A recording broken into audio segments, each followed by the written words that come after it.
All of you who are vaccinated against COVID-19 will know the Government of India's Cowin portal. Does it ring any bells? Yes, it is the same portal where you registered with your name and Aadhaar number to avail vaccination. On June 12th, it was reported that personal data belonging to scores of Indians had been leaked from the Cowin portal. This included the name, gender, birth details, Aadhaar number, PAN cards, passport numbers, voter IDs, and vaccination details. What is the significance of this breach? Is your data safe? How does a leak like this impact you? I spoke to Isha Suri from the Center for Internet and Society and Darshit Ashara from CloudSec to understand how this impacts all our lives. But before that, a quick recap of the story so far. After it became public that the Cowin portal was supposedly breached, the Modi government भाइयों बहनों मैं आज आपको कहना चाहता हूं I dream of a digital India. The trumpeter of the digital India has once again rubbished the reports. Minister of State for Electronics and IT, Rajiv Chandrasekhar, said Cowin is safe and secure. Cowin app, as has been reaffirmed by the Health Ministry and Health Minister as well, is completely safe and secure and has not been breached. A day after the Cowin data breach report was out, an analysis by a cyber firm in Bengaluru, CloudSec, has shown that those who have supposedly breached the portal, the threat actors, do not have access to the entire portal or the backend database. CloudSec speculates that the breach was most likely routed from dashboards of one or few health workers, and this was not really an infrastructure breach. He didn't actually exploit Cowin. It was a service called as auxiliary nurse midwives. Okay, now that service belongs to Government of India or not, I'm not 100% sure, but they use that, right? And a vulnerability on that was exploited, which we also mentioned in our report, right? It was a web application kind of vulnerability which was really exploited, and the person who did that, he was able to scrape information from that. It's as simple as if you go to Facebook and if you have that Facebook profile ID, and if you just start adding next number and you will find new Facebook profiles, right? It was some similar kind of vulnerability to get information. In an exclusive conversation with India Today, the hacker behind the Cowin data breach said he did not breach the Cowin platform but accessed it using an open vulnerability with another platform that caters to child health and is associated with the health ministry. So what is an open vulnerability? Open vulnerability means a security weakness in softwares or applications that can be exploited by malicious actors. On June 12th morning, the Telegram chatbot that leaked the details were disabled, but the leaked data is still with the hacker. According to Indian Express's exclusive report, the nodal cybersecurity agency of India, Computer Emergency Response Team, is in discussions with at least 11 state governments that had developed their own databases during the COVID-19 pandemic. It is looking into any leaks that could have occurred from the databases of these states. This is not the first time a data breach of this scale has occurred.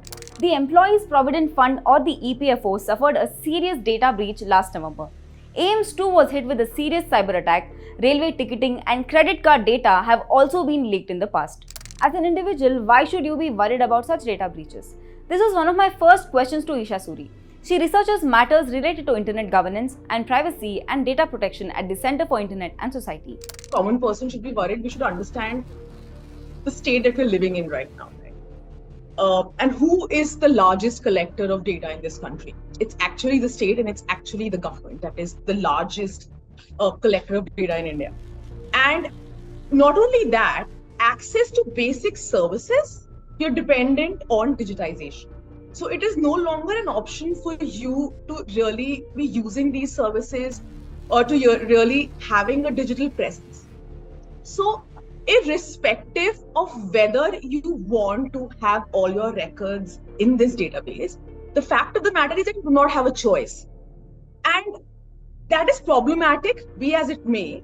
But secondly, when these breaches happen, and these breaches happen, there is lack of transparency, there is lack of information about the scale, the size, the scope of these breaches. You do not really know whether there are enough safeguards in place by the state and by the regulatory ecosystem to protect and prevent such breaches from taking place, and the harms that it can cause to every person out there.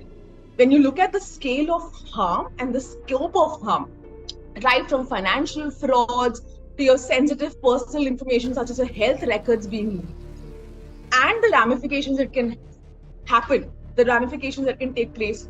So it really affects every person out there in India today. It doesn't matter your socioeconomic strata, your digital literacy levels, your literacy levels. And I think that is why it is important for each one of us to take this as seriously as possible. You should be worried because it will have consequences on you. You should be worried because financial fraud or cyber fraud is not something that happens to a third person. It can happen to each one of you because the amount of data that is out there. Aadhaar is almost mandatory. We keep talking about 1.2 billion Indians have an Aadhaar identity. So so it's important because you are an invested stakeholder. I asked Isha how we as individuals can protect ourselves from such data breaches. This is what she said. Frankly, have problem with putting the onus on the citizen in the kind of state that we are right now. The onus should not be on me to be protecting myself, and it is mandatory to sort of have Cowin app today, right? I don't have a choice to not have it. You didn't have a choice to not have it. So how can we protect ourselves better? And I also think there is an element of victim shaming involved here, right? Like you could have done better to protect yourself. It is not my job or your job alone. When privacy, the Supreme Court of India has said, is a fundamental right. It's the state's duty to protect me. I don't think citizens could have done anything in this situation. And today, if someone tells you, oh, but why did you click on that ticker that you saw in this particular website? I am sorry. You can't abdicate responsibility. The state cannot abdicate responsibility. And it is the state's duty to protect each and every citizen's privacy because privacy is a fundamental right in our country. The government of India is constantly trying to promote the idea of digital India and digital public infrastructures like Aadhaar, UPI, etc. But how much is it doing to keep the public data safe? Very little. The Shri Krishna committee prepared a draft of data protection legislation 5 years ago, but it is yet to be finalized. No doubt that digitization is important for efficiency and convenience, but the government should ensure that the personal data of citizens is not compromised. The draft of Personal Data Protection Bill 2019 was in the public domain for a few years. In August 2022, the bill was withdrawn.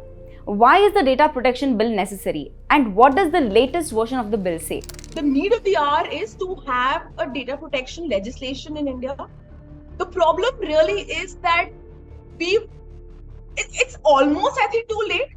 It's like putting the cart before the horse. You don't. And the bill that is the most recent version, which I've heard or I've read that is likely to be approved in the next session of the parliament, really lacks tools to hold the government to account. So, I mean, firstly, as I talked about the Data Protection Board, which was earlier the Data Protection Authority. The design of the Data Protection Board, you do not know. And whenever you talk about an independent regulatory authority, it has to be independent by design. The government cannot have the power to be appointing people and tomorrow also adjudicating. Because as I said, there is a direct conflict of interest in this case. Then there are a lot of sort of other loopholes that you must have sort of also heard about, which is like the provisions such as deemed consent, one doesn't really know. And then again, when you read deemed consent with some of the data breaches that have been happening right now, when you kind of juxtapose the two, you sort of are left wondering about, does it really put citizens at the center as any privacy preserving legislation should be doing? Data portability is missing from the most recent iteration of the bill. I think these are some of the harms that the civil society has really been talking about also. But one really needs to see what happens. And then lastly, I would also go back to my point about having a transparent consultation process to begin with. Submissions to the data protection bill, for instance, were not made public. One doesn't know who's written what. One doesn't know what other people are saying.